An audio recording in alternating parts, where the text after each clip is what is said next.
Hey guys, to be able to mix a prolific bass guitar, you need 7 plugins. Number 1, you need an EQ. Number 2, you need a compressor, and you have options here. Number 3, you need a CLA harmonic enhancement plugin. Number 4, you need an amp simulator and cabinet emulation. Number 5, you need a dynamic control and transient shaping. Number 6, you need reverb or delay for subtle ambience if needed. And number 7, you need any sidechain plugins or sub enhancement. So let me show you. Yes, my Cubase. And first thing you need to do, duplicate the bass into 2. Name this one high bass and name the other one low bass. Open your high bass, solo it. Number 1, your Pro EQ. So my Pro EQ, what I did here was simple, cut out an extreme low end. Listen.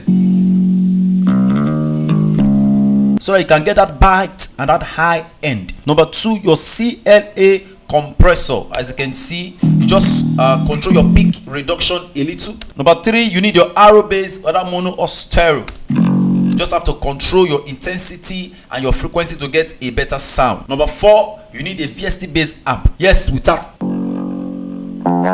Yes, with it. You can see the difference. You adjust the presence. And number 5, you have your Pro MB. And number 6, I have my side chain. So I will drop this low right here and enhance the high. And lastly, the noise plugin. Then let me go over to the next track, my low bass. So I have the same thing right here. I just have to copy what I have there back here. The only difference of what I did here was simple. So I just have to cut out between 400 area to 20k area to give me that extreme low end. Fantastic. Every other thing remained the same as the first one. So let's put the two together and hear the sound.